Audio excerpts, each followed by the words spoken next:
few other things. Scottish Independent, Frankie. What's your take on that? Oh, I'm all for it. You surprised me. Yeah, I'm all for it. It won't happen. One of the reasons it won't happen is like the media are just completely against it. There's a huge level of media bias. There's been studies done about it. Is that TV media, news media, print media? News media. I mean, if you wanted to look at it, you could just Google it. So you go to these discussions where people go, "Is the media biased against independence?" Just Google it. See what the first 6 headlines are. You know, a guy did a study of what the a guy did a study of the media bias and the.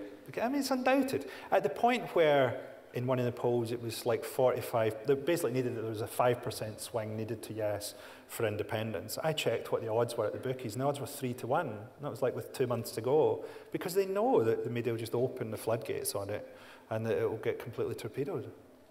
And is that British media or Scottish media or both? A mixture of both. I mean, one of the reasons the BBC is biased against it and never gets mentioned is that the BBC raises a licence fee of 300 odd million in Scotland. They won't release the actual figures, but it's probably 320 million.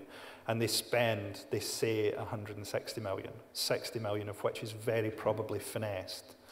By finesse, do you mean? The shows that aren't Scottish coming up and, you know, getting a picture outside Glasgow Central, Waterloo Road, things like that, things that aren't actually made in Scotland.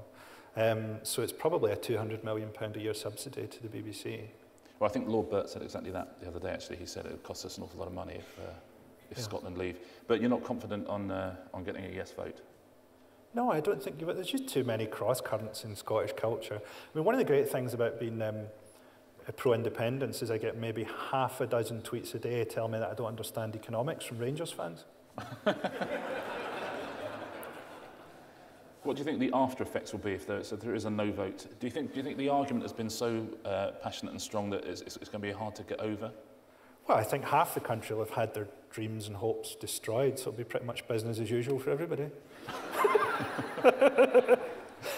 You see Cameron's speech about, I mean, it just shows you how little they understand it. It's like, I mean, it is like almost an alien landscape to them. When Cameron came up with his cabinet, it was like Victorian time travellers looking for oil to power their time machine or something, right?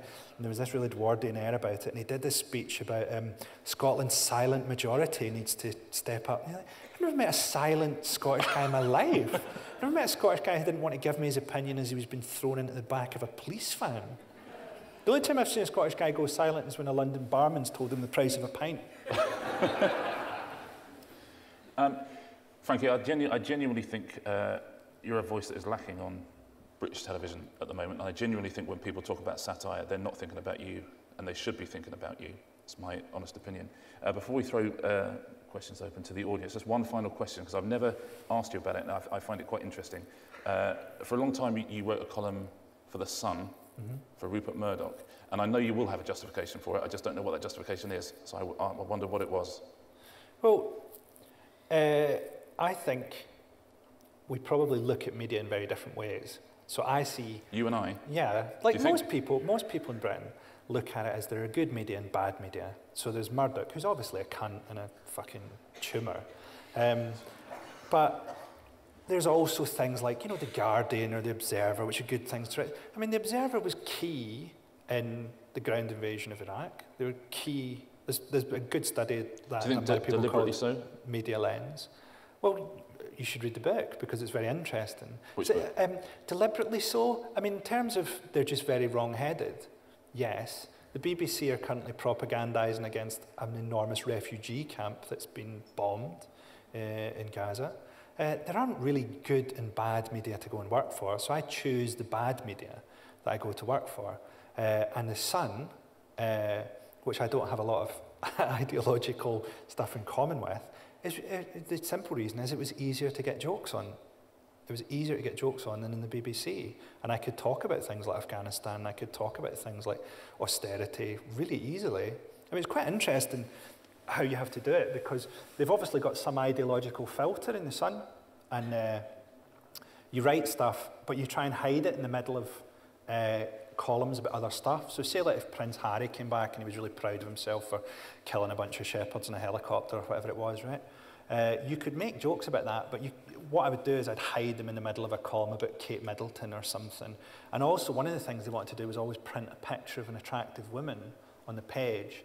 So what I'd do is not mention any other women in the news that week. So they would sort of have to use that. And I was always like, probably stupidly, quite proud of myself, because it probably achieved nothing doing this, right?